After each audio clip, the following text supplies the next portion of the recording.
espacio habla. En este lugar hablaremos de un tema que muchos callan, un tema muy delicado pero necesario de tratar. El día de hoy somos 5 voces. Yo soy Winifred y hoy quiero alzar mi voz. Soy Jenny y creo que hablar es la mejor manera de sanar. Soy Samantha y hoy quiero aprender a no juzgar. Soy Jocelyn y creo que cuestionarse no es válida. Soy Sheila y creo que pedir ayuda también es un acto de valentía. Una invitada especial, la abogada Angélica Vélez, que nos acompaña.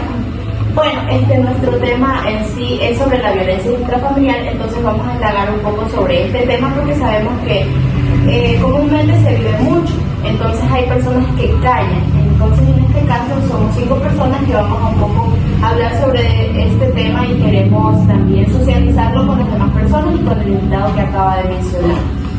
Vamos a contar una historia donde la cual cada uno vamos a aportar sobre dicha historia y saber en qué nosotros estamos fallando o qué podemos ayudar en base a un consejo o algo que se necesita. Muy bien, el caso que hoy el último giro de Camila. Camila, una niña de 10 años, amaba la danza. Siempre practicaba en su cuarto, donde se sentía libre, pero un día dejó de hacerlo. Su maestra notó que no sonreía al escuchar la música y sus movimientos eran inseguros. Cuando le preguntó qué pasaba, Camila solo respondió: en mi casa ya no puedo bailar, cada vez que lo hago comienzan los gritos. La danza se refugió, se convirtió en algo que le daba miedo. Gracias a la intervención de su maestra, Camila recibió ayuda y pudo volver a bailar sin temor. Y aunque sus giros aún eran pequeños, eran suyos. Y cada uno significaba un paso más lejos del miedo. Pero yo creo que ahí como que pasaba algo. O sea, para que la chica dejase de hacer lo que le gustaba, para que baje el rendimiento, allí pasaba algo. Yo creo que es más el hecho de que hay padres que no apoyan ese gusto de una hija o de un hijo, porque yo lo hablo por mi experiencia. Y en sí, yo cuando empecé a bailar danza, yo nunca tuve el apoyo de mi papá en este caso. A él no le gustaba que yo bailara, nunca. Y obviamente tuvo que pasar algunas cosas, algunas lloraderas, algunas ronaderas, como para que me deje salir. Pero que también a veces culpamos a nuestros padres. Por ejemplo, yo lo hacía hasta ahora que no perdonaba a mi papá y perdonaba a mi mamá por su ausencia. Pero al final del cabo yo decía, no los tengo que juzgarlo, porque yo no sé detrás de la vida de cada quien, no sé la vida que habrá vivido mi mamá, su infancia, su adolescencia, mi papá por lo consiguiente, por lo que me cuentan mis hermanos.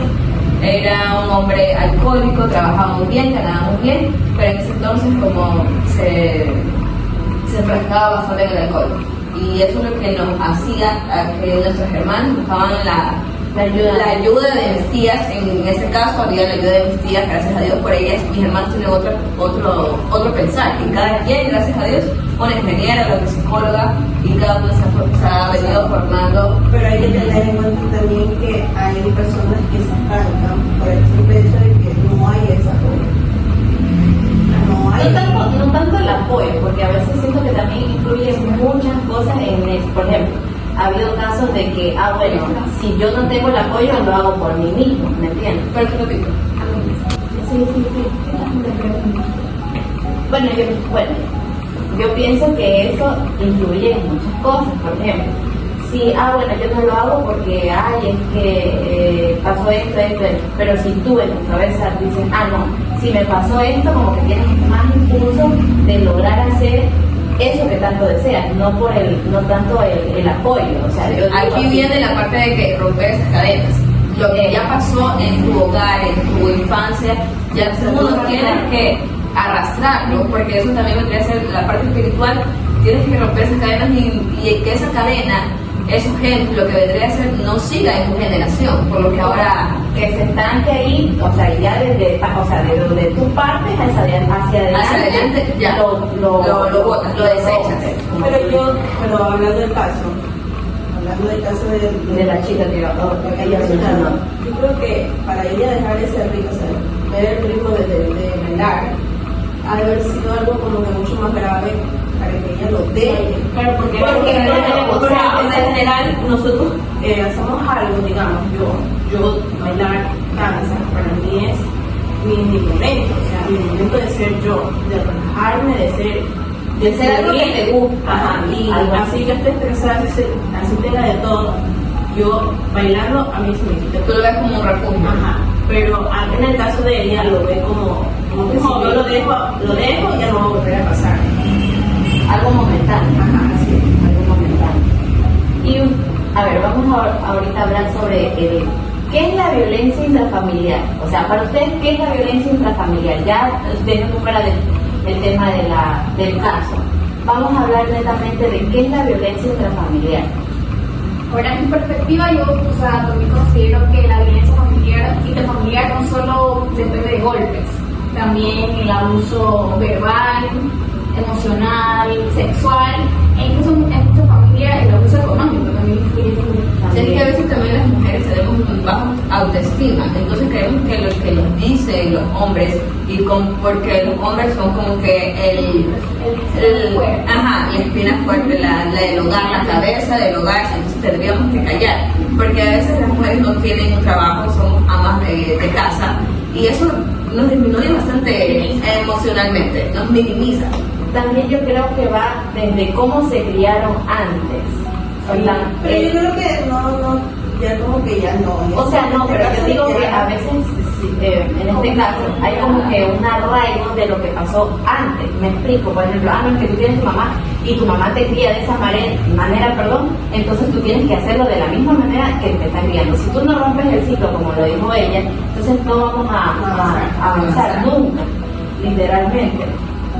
Entonces, por eso pasa Pero es que a veces por los hombres se vuelven machistas, y también nuestras madres dicen, ay no, si tú no haces así o no le sigues la corriente a tu marido, a tu esposo, como lo queramos llamar, es como que ya estás incumpliendo una regla, o sea, ya no, tú no sigues a tu marido, no eres. Entonces eso es lo que a veces las mamás nos meten, inculcan a nosotros. De hecho, como experiencia propia, yo siempre he considerado que yo no soy sumisa, para nada.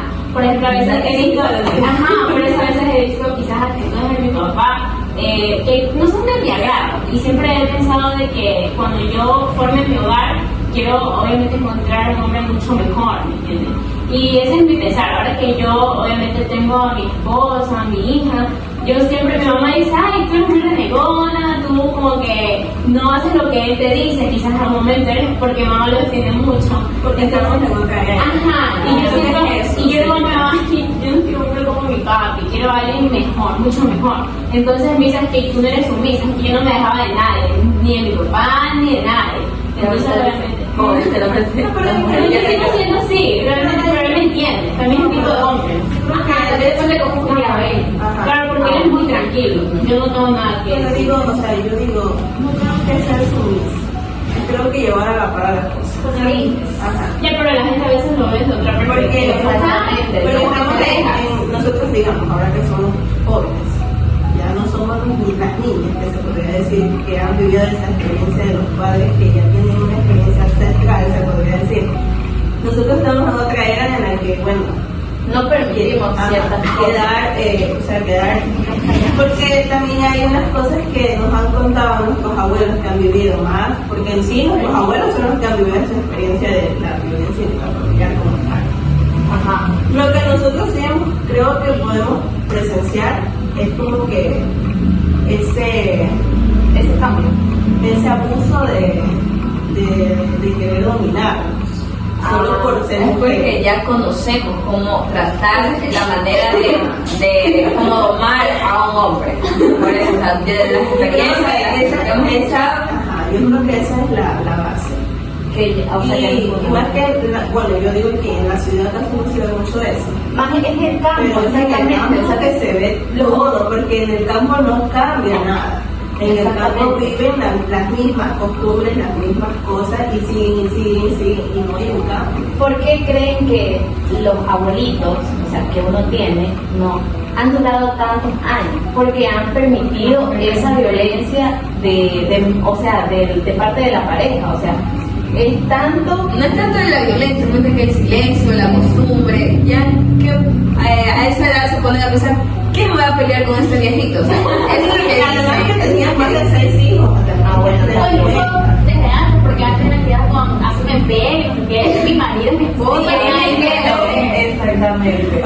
pisoteé la cabeza y me quedo.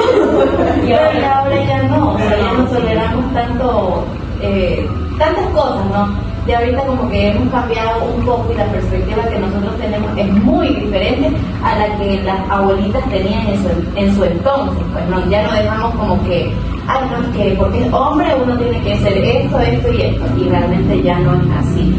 Estamos en una generación muy diferente. Ajá, tú te estás construyendo tu hogar, o sea, tú ves, bueno, esas diferencias. O sea, tú ves que estaría bien que tu esposo te ayude en la casa alguna vez. Tú ves que Yo totalmente.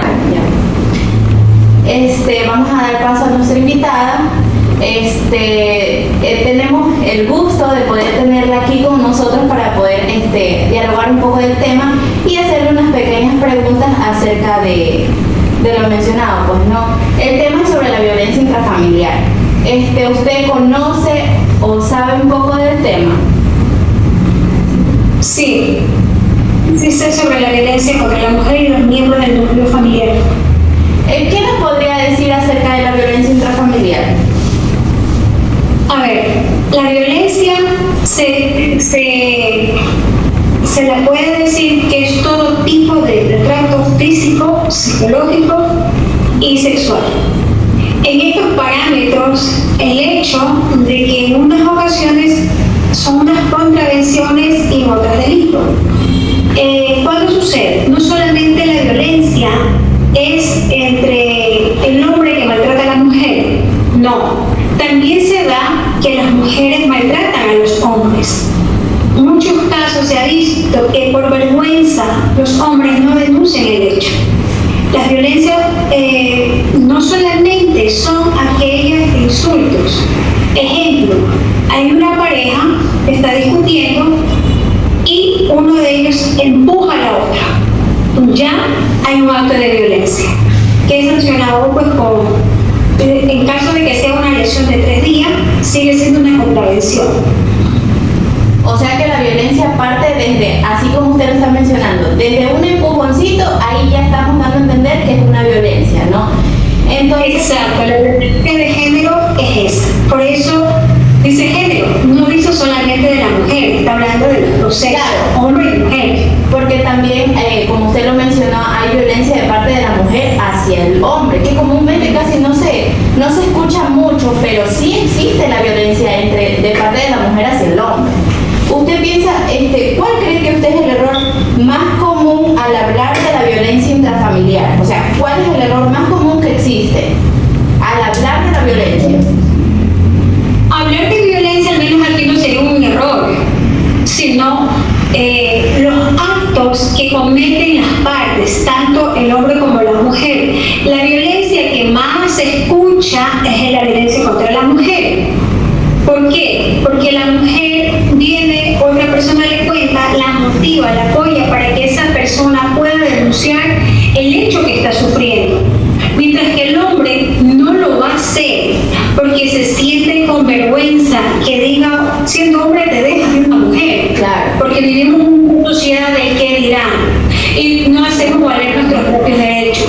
En este caso, el derecho que tiene tanto el hombre como la mujer pueden ser ejercidos de derecho a buscar una defensa técnica, ser asistido por un defensor público, poner el conocimiento de las autoridades correspondientes. Y cuando ya vemos este tipo de acto, que dije una contravención, voy, me hago chequear, voy a la fiscalía, presento mi denuncia y me mandan a hacer valoraciones en ese momento, en caso que he recibido un golpe, una valoración médica. ¿Y qué va a decirme? Que tengo 3 días. De uno, como son de 3 días, va a ser una contravención. ¿Qué quiere decir? Que una sanción no tan fuerte a un delito, después que ya pasemos de 5, 4, más días de lesiones, pues ahí sí es sancionado con prisión. Muy bien, como usted lo menciona, si usted, hipotéticamente, pues no, está haciendo, no digo está haciendo, sino usted tiene un familiar que está siendo víctima de la violencia intrafamiliar, ¿cómo usted ayudaría a ese familiar? ¿Cómo interviniera allí? Primero, escuchar escucharla, ver que está sufriendo, porque más que el impacto es el daño psicológico, que no sabemos controlar nuestras emociones, porque esa persona vive bajo un grado de maltratos. Al vivir ese maltrato es difícil a la víctima sacarla para que presente la denuncia. ¿Por qué digo las emociones? Porque ella siente que está allí, que ella es la responsable de todo lo que ha pasado. Entonces, ahí es donde uno juega el rol, en este caso, para poder ayudar a otras personas, a ser la voz de ellas, porque sola no se puede afrontar con una sociedad que vive mucho el machismo. Lamentablemente así se maneja Latinoamérica, pero aquí es ver y decirle cuáles son tus derechos, que esa persona te ha agredido, sí, que me lo cuente, la motivo. ¿Sabes qué? La ley te faculta a ti derechos como medidas de protección. ¿Cuáles son estas? Que no se puede acercar a lugares donde tú estés, ni personas familiares a ellos, ni terceras personas. La ley te va a proteger a ti esta ley, que es para que tú puedas denunciar. Porque tienen las entrevistas psicológicas que son las más fuertes. Entonces, donde las víctimas desisten de seguir con el proceso. ¿Por qué? Porque nuestro sistema judicial es muy engorroso. No es que usted va, te presentas y te dice, bueno, me llamo Ángela Rey, he sido víctima de violencia intrafamiliar, mi pareja me ha golpeado, y tengo que decir, no, tienes que esperar un proceso en una fiscalía para que te dé el turno y todo.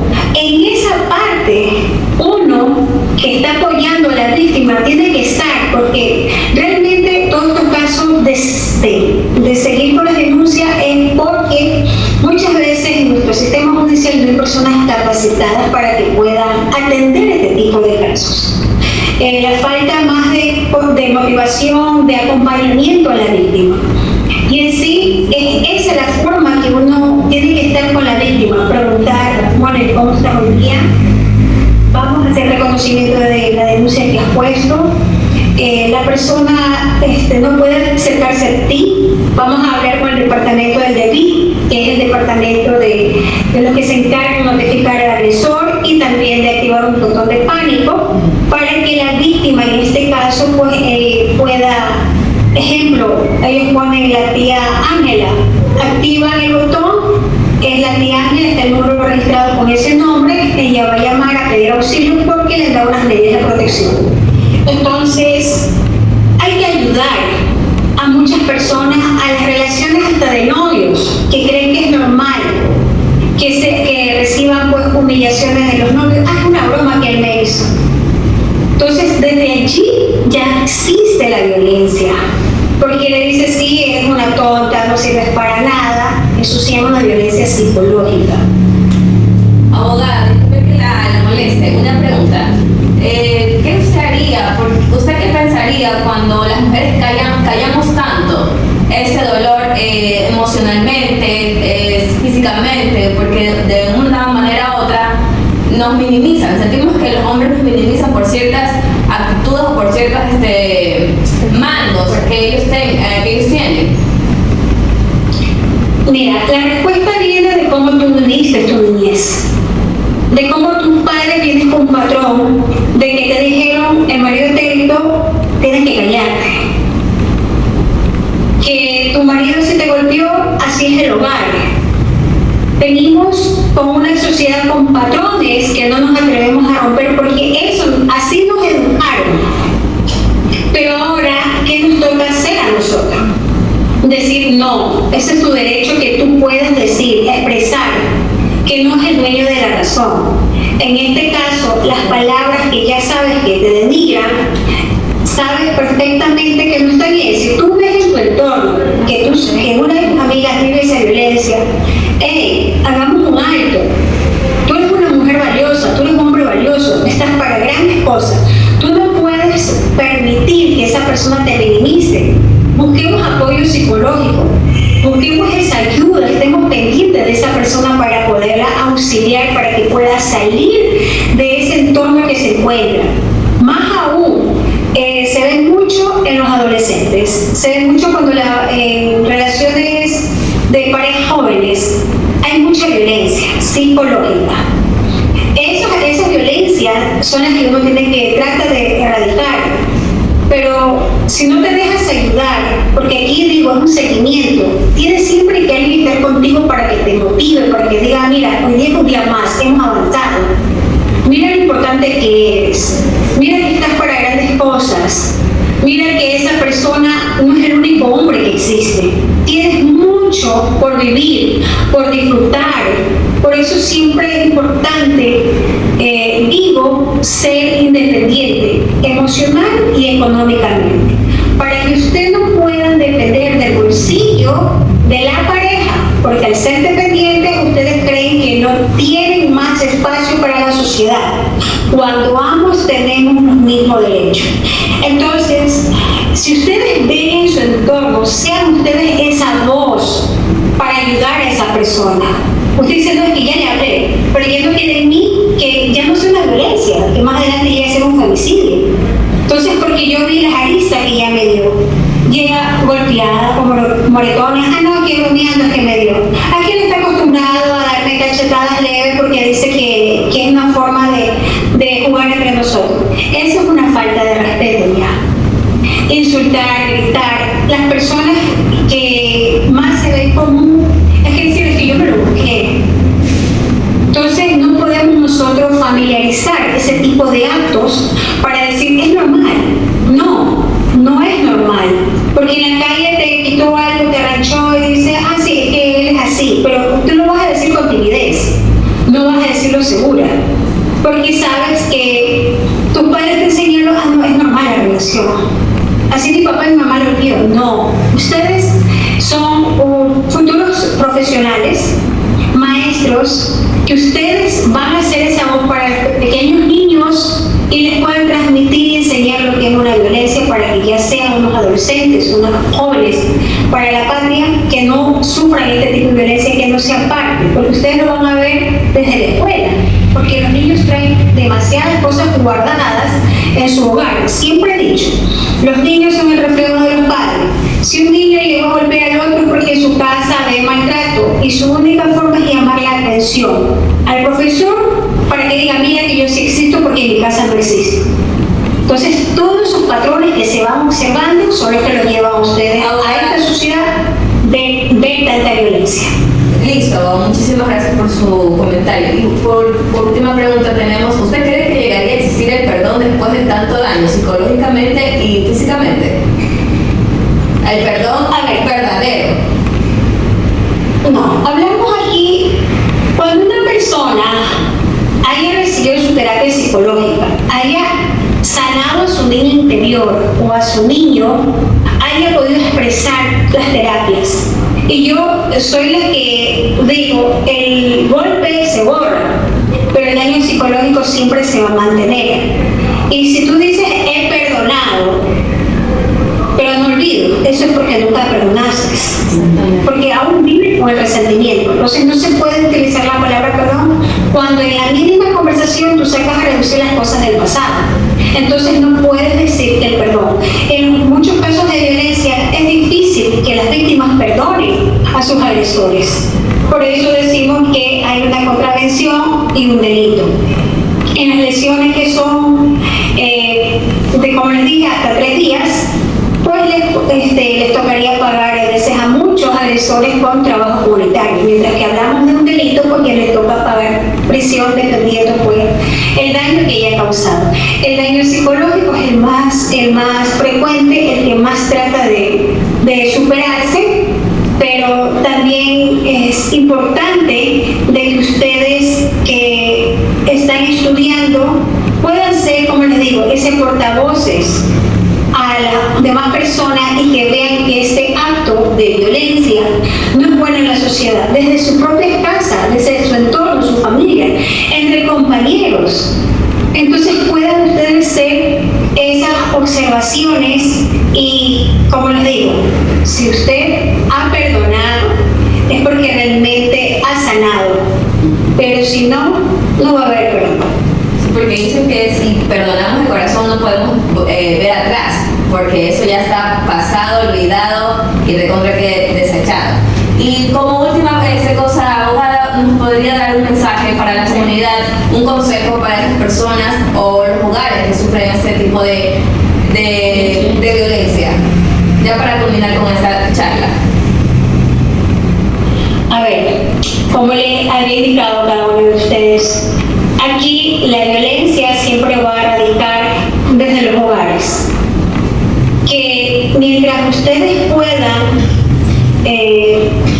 ser esa voz de los pequeños, para futuro tendríamos una generación con menos agresión.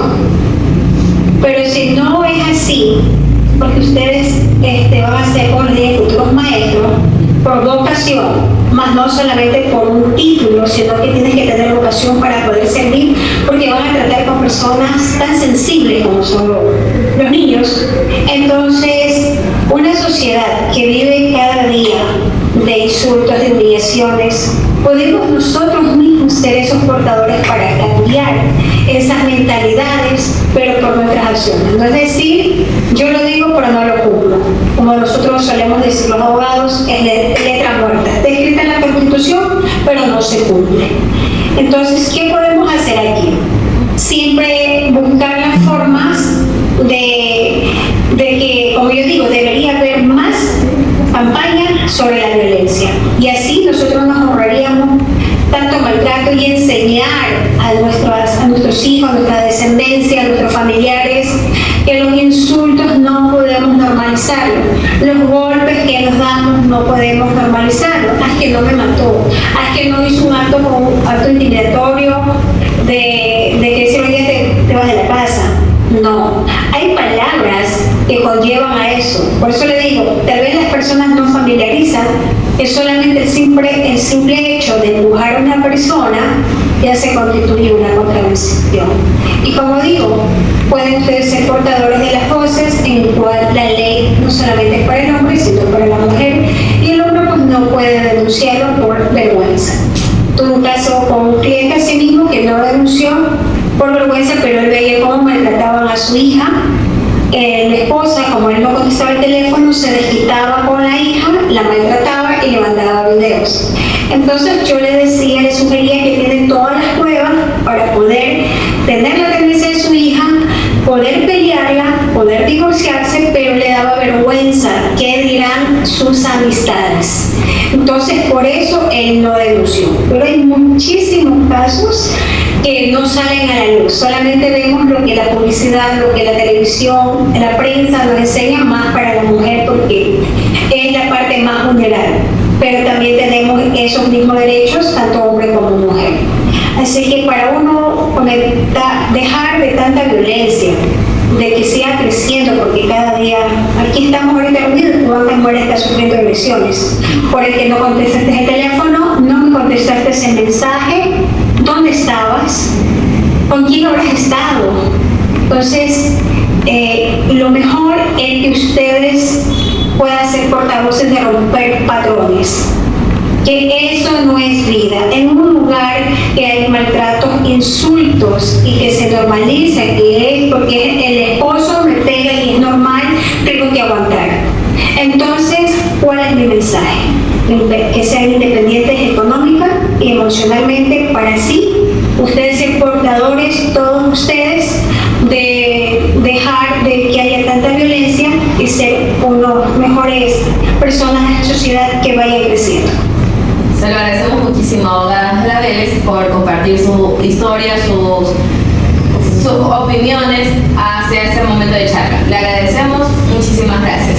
Que tenga una bonita tarde. Gracias. Para notar otra perspectiva referente a un hombre y a este caso que hemos estado hablando sobre un tema muy importante, que es la violencia intrafamiliar, tenemos de invitado al ingeniero Edwin Morales. Le vamos a hacer unas preguntas. Una de las primeras preguntas es: ¿cómo crees que se puede prevenir la violencia intrafamiliar en la relación de pareja?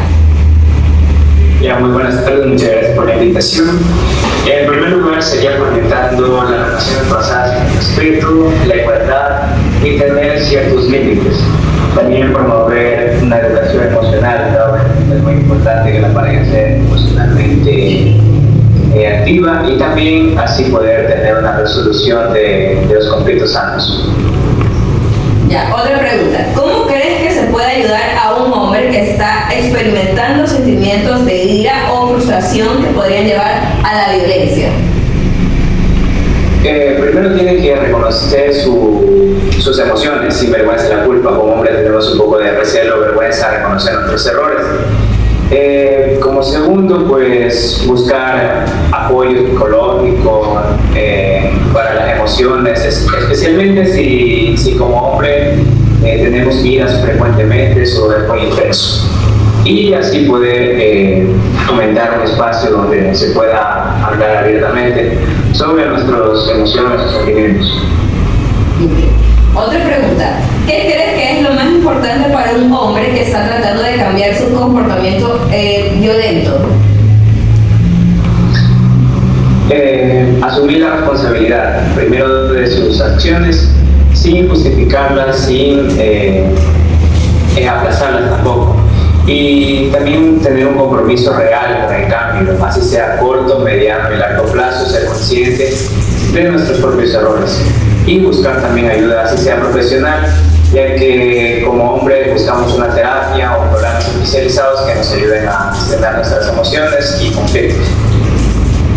Como última pregunta te hago, Edu, ¿cómo crees que podemos trabajar juntos para prevenir la violencia intrafamiliar y promover relaciones saludables?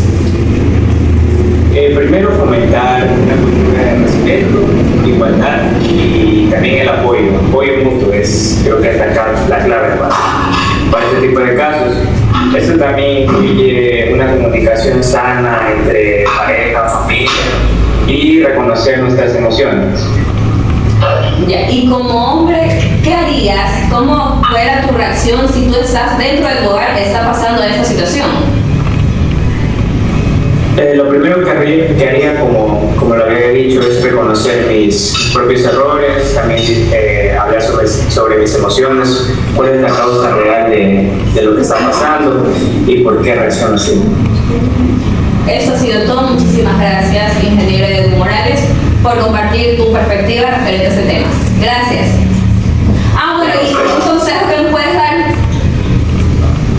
Un consejo sobre prevenir estos casos, pues lo mejor es tener una relación sana, saber con qué personas te relacionas para evitar estos conflictos.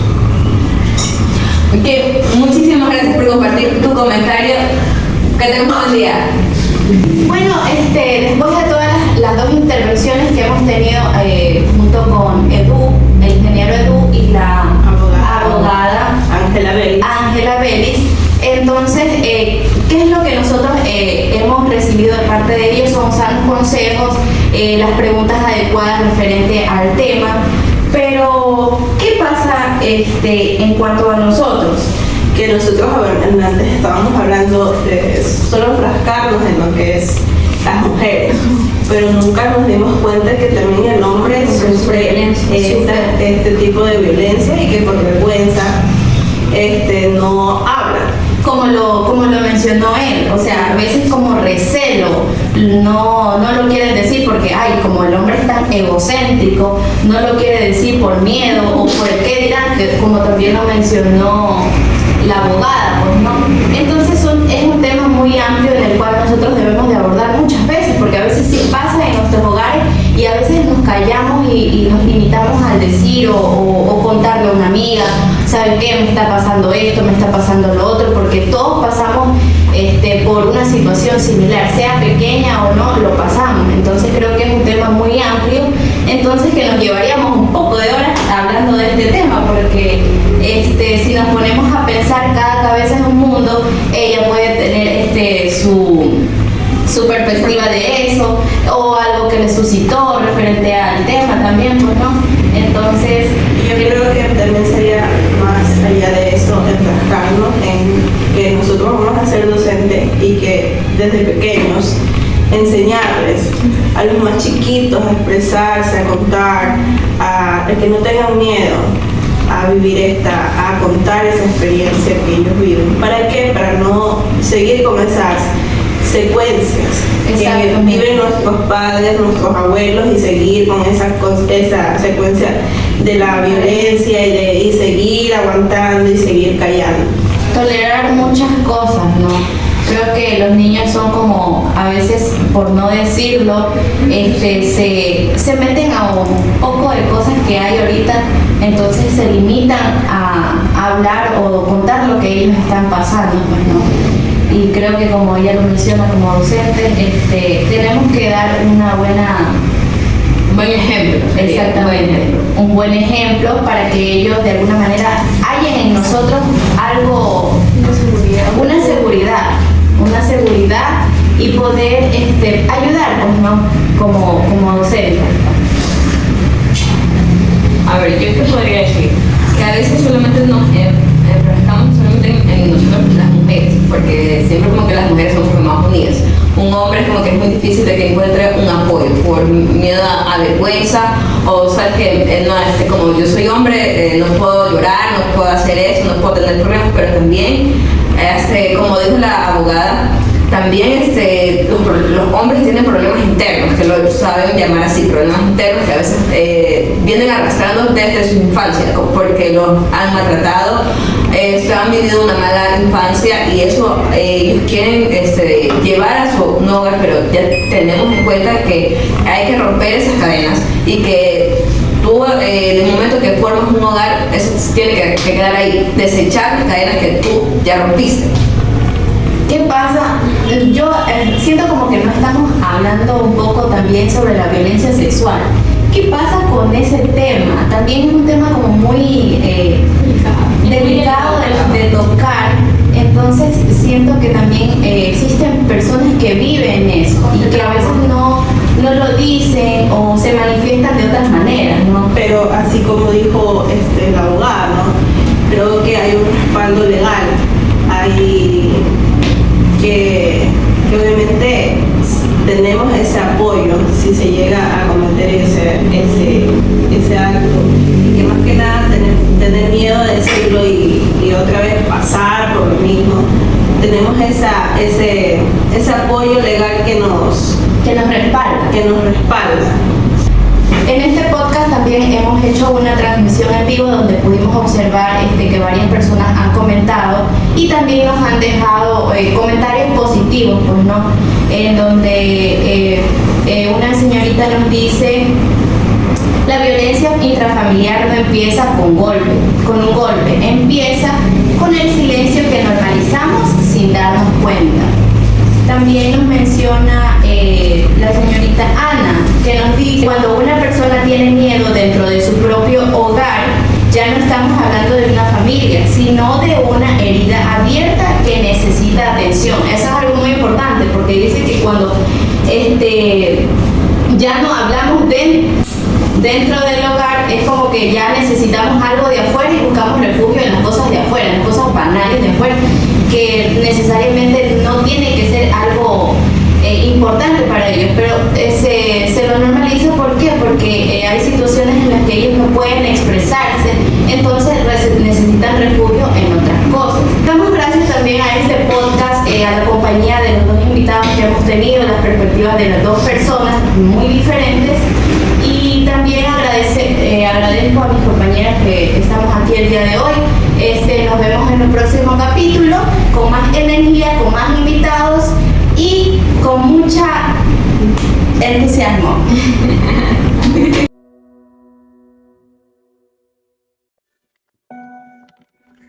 Vete a la primera, siempre a la primera vez que te diga que no te arregles, o a la primera que te menosprecie en público o en privado, a la primera vez que te pregunte por qué siempre tienes que insistir para hacer algo juntos.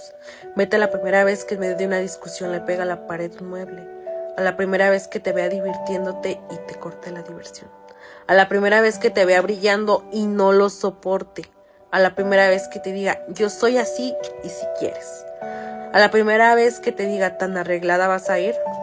Vete cuando te aplaste el ego, cuando te mate los sueños, cuando se ría de tus ideas, cuando se burle y minimice tus planes, cuando te mienta, cuando te controle, cuando le cueste acompañarte, cuando te insulte, cuando te humille, cuando minimice lo que te duele, cuando te rompa, cuando te culpe. Por favor, no aguantes y vete.